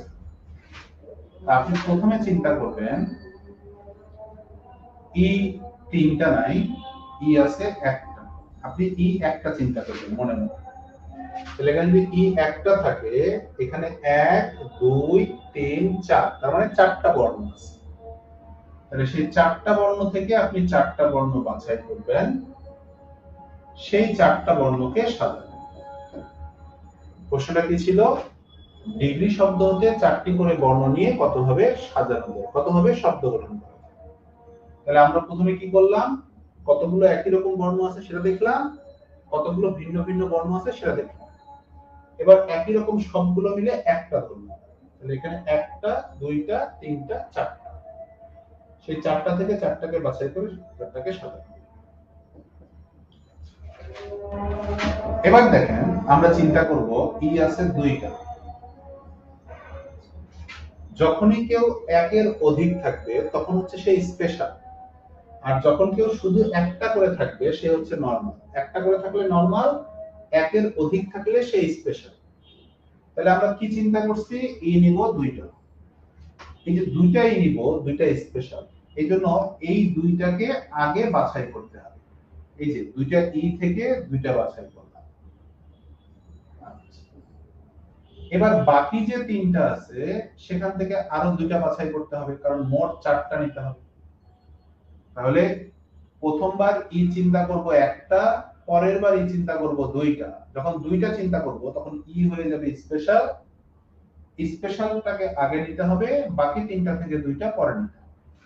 এবার এই 4টাকে সাজাতে হবে 2 আর 2 এর 4, 4 ফ্যাক্টরিয়াল। তার ভিতরে একই রকম নিচে 2টা, 2 ফ্যাক্টরিয়াল। এবার আবার দেখেন কেন আবার হচ্ছে, কারণ আরো নিতে পারি আমরা। ই এবার নিব 3টা। তাহলে প্রথমে চিন্তা করছি ই আছে একটা, তার মানে নরমাল অঙ্ক করে গেছি। দ্বিতীয়বার ই চিন্তা করছি স্পেশাল 2টা, এজন্য 2টা স্পেশাল নিছি, 2টা নরমাল নিছি। এবারেও চিন্তা করছি ই স্পেশাল, মানে ই নিব 3টা। তাহলে আগে 3টা স্পেশাল নিব, নেওয়ার পর আর নেওয়া বাকি থাকবে একটা, কারণ এখানে 3টা নিয়ে নিছি, দরকার 4টা। তাহলে বাকি যে 3টা বর্ণ আছে সেখান থেকে নিব একটা। এবার এই যে 3 আর 1 এ 4টা নিলাম, এই 4টা হচ্ছে 4 ফ্যাক্টরিয়াল। তার ভিতরে একই রকম আছে 3। তাহলে ই ছিল 3টা, প্রথমে কয়টা চিন্তা করছি? একটা, পরে কয়টা চিন্তা করছি? 2টা, তারপরে কয়টা চিন্তা করছি? 3টা। এই যে এই ধরনের অঙ্কগুলো এইভাবে সমাধান করতে হবে। দেখেন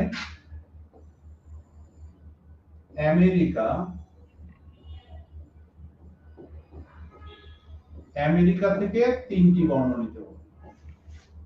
তাহলে আমেরিকাতে এ আছে 2টা, এম আছে, ই আছে, আর আছে, আই আছে, সি আছে।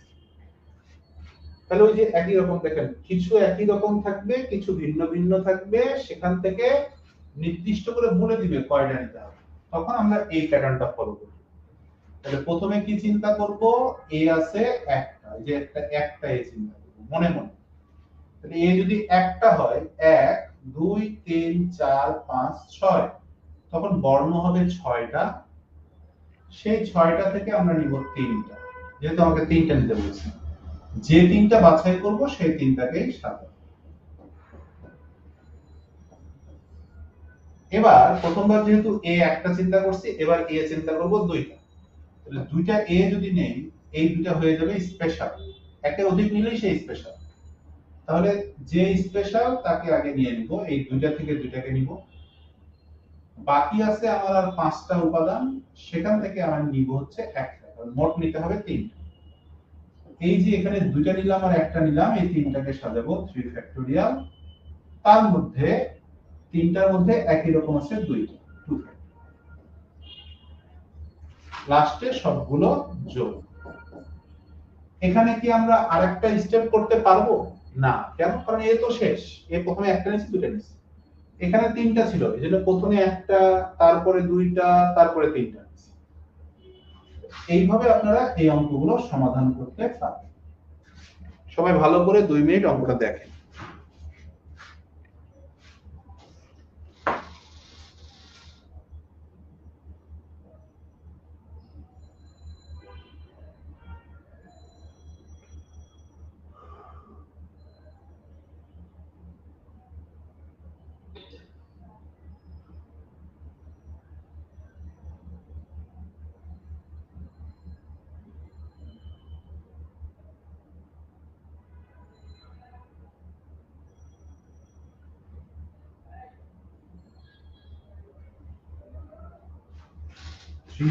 টু হয়নি কারণ আমরা এই 3টা নেইনি, আমরা দ্বিতীয়বার চিন্তা করেছি এই আমরা 2টা নিব। যেহেতু 2টা নিব চিন্তা করেছি, তার মানে আমরা 2টা থেকে 2টা নিব, এই জন্য 2C2 হয়েছে। তৃতীয়বারে এসে যখন আমরা চিন্তা করছি আমরা 3টা নিব, তখন 3টা থেকে 3টা হয়েছে। মানে এখানে চিন্তা করতে হবে যে ই নিব একটা, ই নিব 2টা, ই নিব 3টা। ঠিক আছে? এভাবে অঙ্কটা সমাধান করতে হবে। এখানে অঙ্ক করার নিয়মটা এরকম। প্রথমে 3টা ই আছে, 3টা দেখা যাবে না। প্রথম লাইনে চিন্তা করতে হবে ই আছে একটা। দ্বিতীয় লাইনে চিন্তা করতে হবে এ আছে, ই আছে 2টা। তৃতীয় লাইনে চিন্তা করতে হবে এ আছে 3টা। এখানে যেমন চিন্তা করছি প্রথমে এ আছে একটা, এই লাইনে এসে চিন্তা করতে হবে এ আছে 2টা।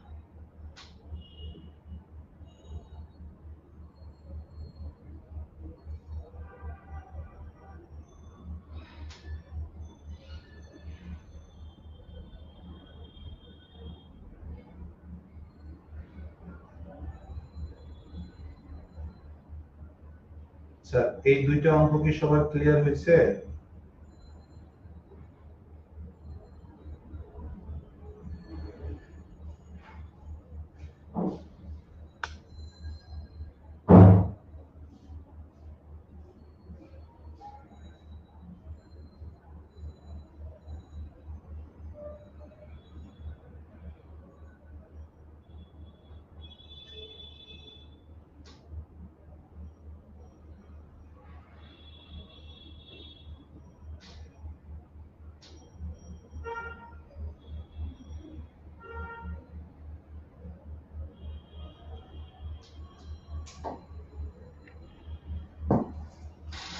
আচ্ছা, এরকম আমরা আরো 2টা অঙ্ক করে দেখি। সাপ্লাই SUPPLY, এখান থেকে আমরা 4টা নিব। সবাই এই অঙ্কটা নিজেরা করেন।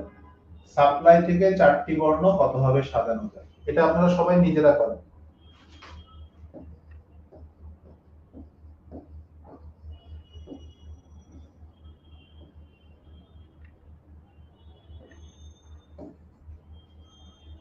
সাপ্লাই থেকে 4টি বর্ণ কতভাবে সাজানো যায়, সবাই নিজেরা করেন।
সাপ্লাই থেকে 4টি করে বর্ণ কত ভাবে সাজানো যায়?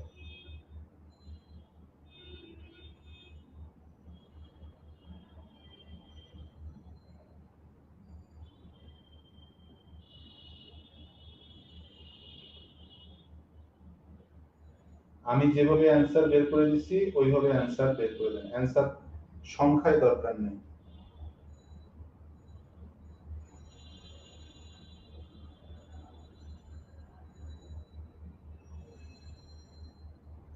সুন্দর। তাহলে পি আছে দুইটা, এস একটা, ইউ একটা, এল একটা, ওয়াই একটা। তাহলে প্রথমে আমি চিন্তা করব পি আছে একটা, তাহলে একটা, দুইটা, তিনটা, চারটা, পাঁচটা। এই পাঁচটা থেকে নিব চারটা, সেই চারটাকে সাজাবো 4 ফ্যাক্টরিয়াল। এবার আমি চিন্তা করব পি নিব দুইটা, তাহলে দুইটাকে আগে নিয়ে নেন 2c2। বাকি চারটা থেকে নিব দুইটা।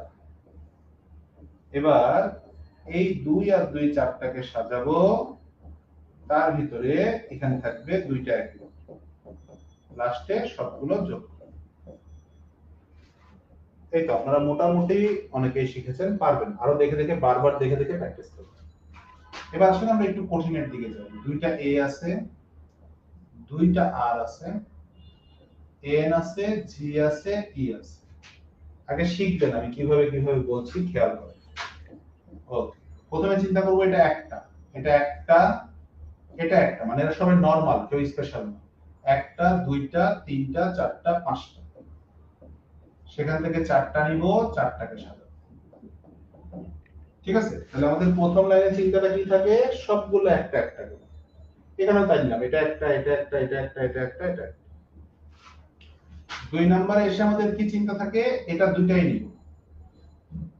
তো এটা যখন দুইটাই নিব, তখন চিন্তা করব বাকিগুলো আর দুইটা করে নিব না, একটা করে নিব।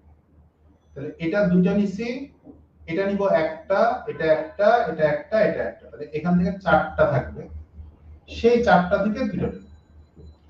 তার মানে এখানে দুইটা থেকে দুইটা নেওয়ার পরে এখান থেকে একটা একটা করে নিছি, দুইটা নিছি। তাহলে এখানে আমরা চিন্তা করলাম একই রকম দুইটা নিলাম, বাকি যা আছে সেখান থেকে ভিন্ন ভিন্ন দুইটা নিব। অর্থাৎ এটাও নরমাল, এটাও নরমাল, এটাও নরমাল, এটাও নরমাল। দুইটা স্পেশাল, দুইটা নরমাল, এভাবে নিব। এই চারটাকে সাজানো যায়, এই চারটাকে সাজানো যায় 4 ফ্যাক্টোরিয়াল ডিভাইডেড বাই 2 ফ্যাক্টোরিয়াল। এবার খেয়াল করেন, এই যে এই দুইটাকে স্পেশাল হিসেবে যে আমরা নিছি, আমরা তো এই দুইটাকেও স্পেশাল হিসেবে নিতে পারতাম, একই সাজানো পেতাম। তাহলে এখানে আমরা এইভাবে লিখবো যে আমরা স্পেশাল আছে আমাদের দুই জোড়া, দুইটা, এখানে নিছি একটা। তার মানে দুইটা স্পেশাল থেকে এখানে আমরা একটা করে স্পেশাল বাছাই করছি। এই সংখ্যাটা কিভাবে লিখবো? এখানে কয়টা স্পেশাল নিছি? দুইটা স্পেশাল থেকে একটা। এই যে এই লাইনটা শিখবেন, এটা ইম্পর্টেন্ট। এখানে স্পেশাল নিব একটা, বাকি সবগুলো থেকে নরমাল নিব দুইটা, সাজাবো চারটা। এবার দেখবো স্পেশাল আছে দুই জোড়া, কিন্তু নিচে এক জোড়া, তাহলে লিখবো দুই জোড়া থেকে এক জোড়া। 3 নম্বরে এসে চিন্তা করব এই দুইটা স্পেশালও নিব, আবার এই দুইটা স্পেশালও নিব। দেখেন এখানে দুইটা স্পেশাল নিয়ে দুইটা নরমাল নিছি, কিন্তু এখানে এটাও স্পেশাল, এটাও স্পেশাল দিয়ে চারটা হয়ে গেছে। তো চারটাই তো আমার দরকার, তাহলে আর কোথাও থেকে নিতে হবে। এই চারটাকে সাজানো যাবে 4 factorial divided by 2 factorial 2 factorial. আচ্ছা, তাহলে এবার এখানে কি লিখব? আমার স্পেশাল ছিল দুই জোড়া, দুই জোড়াই আমি এখানে নিছি, তার মানে লিখব 2c2। তাহলে প্রথমে চিন্তা করছি এটা একটা একটা একটা একটা একটা, পাঁচটা থেকে চারটা। সেকেন্ড আমরা চিন্তা করব এটা স্পেশাল, বাকি সব নরমাল। তারপরে আমরা চিন্তা করব এটাও স্পেশাল, এটাও স্পেশাল। স্পেশাল দুইটা আছে, তার মধ্যে একটা নিলে 2c1, স্পেশাল দুইটা আছে, দুইটাই নিলে 2c2।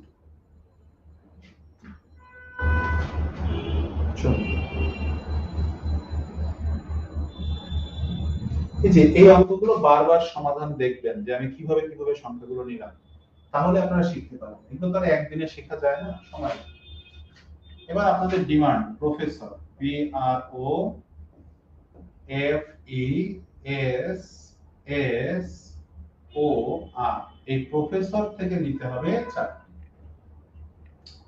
তাহলে আর আছে 2টা, ও আছে 2টা, এস আছে 2টা, পি আছে, এফ আছে, ই আছে।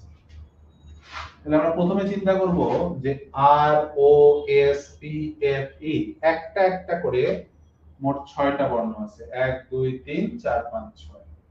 এই 6টা থেকে 4টা নিব, সেই 4টাকে সাজাবো। এটা ছিল আমাদের প্রথম চিন্তা। সেকেন্ড চিন্তাটা কি ছিল? এক জোড়া স্পেশাল নিব, 2 সি 2, বাকিগুলো আর স্পেশাল নিব না, নরমাল নিব। তাহলে নরমাল মানে এও একটা, এও একটা, 3টা 4টা 5টা। যখন এরা স্পেশাল তখন 2টা 3টা, নরমাল হলে একটা। তাহলে একে যেহেতু স্পেশাল ধরছি, এদেরকে নরমাল ধরছি, তাহলে এটা একটা 2টা 3টা 4টা 5টা। এই 5টা থেকে আমাদের নিতে হবে 2টা, কারণ আমরা স্পেশাল নিছি 2টা, বাকি লাগবে 2টা। স্পেশাল 2টা, বাকি 5টা থেকে নরমাল 2টা। এই 4টাকে সাজানো যাবে 4 ফ্যাক্টোরিয়াল ডিভাইডেড বাই 2। এবার একাধিক স্পেশাল থাকলে কি করতে হয়? কয়টা স্পেশাল আছে? 1 জোড়া 2 জোড়া 3 জোড়া, কিন্তু এখানে নিচে কয় জোড়া? 1 জোড়া। তাহলে এখানে লিখব 3C1। তাহলে দুটি আর এবং বাকি 5টি বর্ণ থেকে দুটি বর্ণ নিয়ে সাজানোর উপায় একইভাবে আর ও এবং এস 3টা থেকে একটা বাছাইয়ের উপায় 3C1। অতএব মোট সাজানোর উপায় এবার পুরোটা, দুটি আর বাকি 5টা বর্ণ থেকে দুটি নিয়ে সাজানোর উপায় এত, এটা লিখবেন। আবার 3টা স্পেশাল থেকে বা 3টা জোড়া থেকে একটা জোড়া বাছাইয়ের উপায় 3C1। অতএব দুটি স্পেশাল বা একটি জোড়া বা দুটি আর এবং বা দুটি আর দুটি ও দুটি এস এবং অপর দুটি ভিন্ন বর্ণ নিয়ে সাজানোর মোট উপায়। এবার এই পুরোটা লিখে দিন। মানে আপনি যেভাবে অঙ্কটা করবেন সেভাবে খাতায় একটু বাংলা লিখে দিলেই হবে, কোনো বিশেষ অসুবিধা হবে না। এবার আমাদের কথা কি ছিল? প্রথমে একটা স্পেশাল, এবার আমাদের কথা হচ্ছে এই স্পেশালটাও নিব 2C2 ইনটু এই স্পেশালটাও নিব 2C2। এই যে আমার 2 2 4টা হয়ে গেছে, তাহলে আর নেওয়ার সুযোগ নাই। ইনটু কত? 4 ফ্যাক্টোরিয়াল, তার ভিতরে এই দুইটা একই রকম, এই দুইটা একই রকম।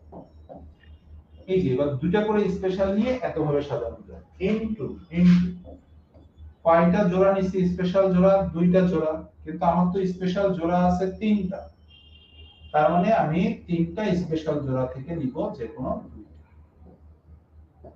এই হচ্ছে প্রফেসর থেকে 4টি করে নেওয়ার নিয়ম। প্রথমে সব একটা একটা করে, তারপর দুইটা একই রকম দুইটা ভিন্ন রকম, তারপর দুইটা একই রকম দুইটা একই রকম। এইভাবে আমরা প্রফেসর থেকে 4টি করে বর্ণ সাজাতে পারি। সবাই অঙ্কটা দেখেন।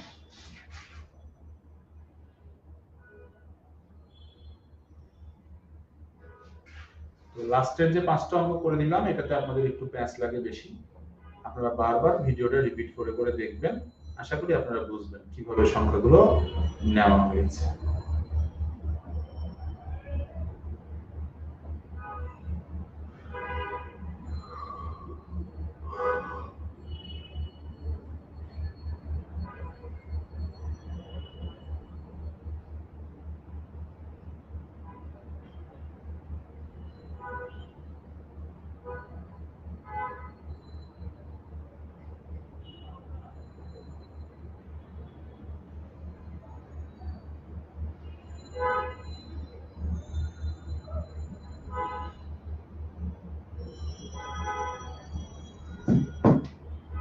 ক্যালকুলেশন ক্লাসের প্রথমে শেখানো আছে, ক্লাসের প্রথমে দেখবেন ক্যালকুলেশন করা আছে। এই যে এটার মান বের করবেন, 4 ফ্যাক্টোরিয়াল মান লিখবেন, গুণ করে দিবেন। 4 ফ্যাক্টোরিয়াল মান পাবেন বিন্যাসের ক্লাসে। এই অংশগুলো হচ্ছে বিন্যাসের ক্লাসে আছে। আর এই ক্যালকুলেশন গুলো সমাবেশের একদম প্রথমে আছে। সবগুলো মান বের, এই মান বের করবেন, এই মান বের করে গুণ করে দিবেন, এই মান বের করবেন, এই মান বের করবেন, এই মান বের করবেন, এই মান বের করবেন, গুণ করে দিবেন, এই মান বের করবেন, এই মান বের করবেন, এই মান বের করবেন, এই মান বের করবেন, গুণ করে দিবেন। আপনাদের যেহেতু ক্যালকুলেটর থাকবে, সো গুণ করতে আপনাদের অসুবিধা হবে। ক্লাসের শুরুতে দেখবেন এগুলো ক্যালকুলেশন কিভাবে করতে হয় শিখাই দেব।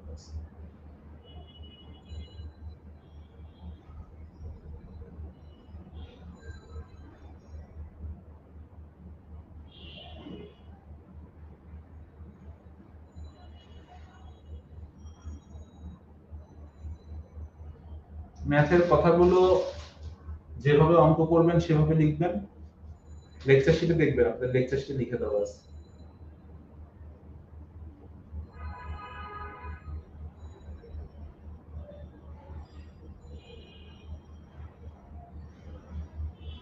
লেকচার শিটটা দেখবেন, লেকচার শিটে সুন্দরভাবে আমাদের করে দেওয়া আছে। লেকচার শিটে যদি কথা কম থাকে আপনারা কথা কম লিখলে অসুবিধা নেই। বেসিক্যালি এখানে অঙ্কটা মিলানোটা, স্টেপ বাই স্টেপ মিলানোটাই হচ্ছে ব্যাপার। আপনি যদি আমি যেভাবে করে দিয়েছি এইভাবেও করে দেন, মানে এই অংশটা অবশ্যই দিবেন না, মানে এটা বোঝার জন্য আমরা লিখছি, এটা আপনি রাফে দেখবেন। এইভাবে যদি শুধু লিখে দেন তাহলে আপনার অঙ্ক হবে, কোনো সমস্যা নেই, নাম্বার পাবেন। তবে একটু কথা লেখা ভালো, যেমন দুটি আর, দুটি ও, দুটি এস কে একটি একটি করে ধরে মোট 6টি ভিন্ন বর্ণ থেকে 4টি বর্ণ সাজানোর উপায় এবার 1 নম্বর লিখলাম। এবার দুটি একই বর্ণ এবং একটি করে দুটি করে ভিন্ন বর্ণ নিয়ে সাজানোর উপায় এবার 2 নম্বর লিখলাম। দুটি একই বর্ণ এবং আবার দুটি একই বর্ণ, এইভাবে 4টি বর্ণ নিয়ে সাজানোর উপায় লিখে এটা লিখে দিন। তাও অল্প লিখলেই হয়, খুব বেশি লিখতে হয় না।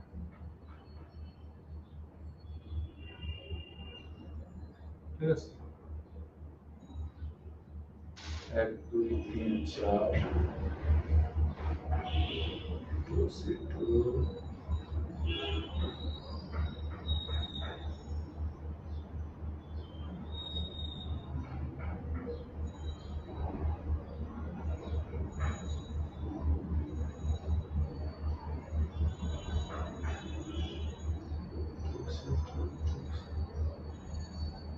হ্যাঁ ঠিক আছে, এক্সেস ঠিক আছে।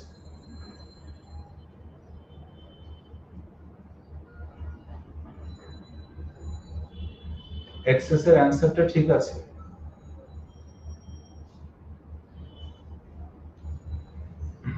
স্যার আর কারো কোনো প্রশ্ন থাকলে প্রশ্ন করেন, নাহলে আমরা ক্লাসটা এখানে শেষ করব। আপনারা প্রথমে বিন্যাসের ক্লাসটা দেখবেন, তারপরে সমাবেশের ক্লাসটা দেখবেন, ইনশাআল্লাহ কোনো অসুবিধা থাকবে না।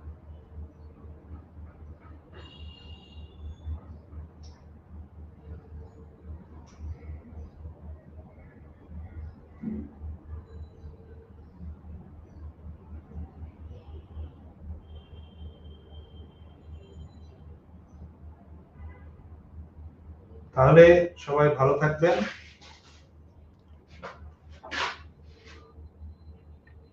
আপনাদের তো মোটামুটি সব ক্লাস, ম্যাথের ক্লাস সবগুলো আপলোড দেওয়া আছে না? কোনো ক্লাস কি নেওয়া বাকি আছে? আমি তো সব ক্লাস নিছি, আমি নিছি, শিহাব স্যার নিছে, আমাদের ম্যাক্সিমাম ক্লাস তো আমার নেওয়া আছে।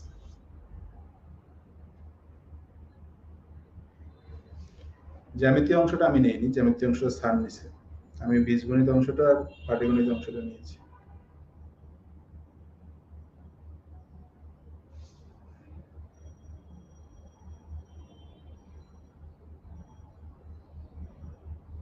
ঠিক আছে, সবাই ভালো থাকবেন, আল্লাহ হাফেজ।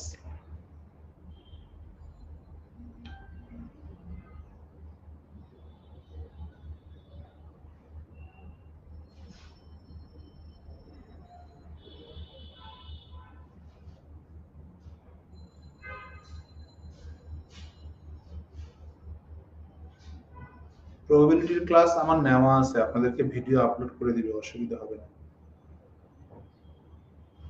ঠিক আছে, ম্যাক্সিমাম ক্লাসগুলো নেওয়া আছে, এই ক্লাসটাও নেওয়া ছিল, সম্ভবত অনেকগুলো ভিডিওর মাঝে খুঁজে পাওয়া যাচ্ছে না, এই জন্য আপনাদের জন্য নতুন করে আপলোড দেওয়া হয়নি, এই জন্য আমি ক্লাসটা নিয়ে দিলাম। দেশবাসীর সঙ্গে দেখা করে আপনাদের সামনে আসতেছে আমার চাচা, আপনাদের প্রিয় স্যার। ভাতিজা কেমন ক্লাস নিচ্ছে? এটা আমার ভাতিজা। হ্যাঁ, সবাই একটু কথা বলেন। স্যারের ভাতিজা সাথে। কেমন ক্লাস নিচ্ছে? না না, ওদের সাথে আমি চিনি তো, ওই যে এদের ক্লাস নিয়ে তো, হ্যাঁ, আপনি ক্লাস নিছেন। ক্লাস নিয়েছে। তো ঠিক আছে। ওদের সমাবেশের ক্লাসটা বাকি ছিল, একটা ক্লাস হ্যাঁ, নিয়ে দিলাম। ঠিক ম্যাক্সিমাম আছে, ক্লাস ভালো হয়ে করে গেছে। ক্লাস করেন।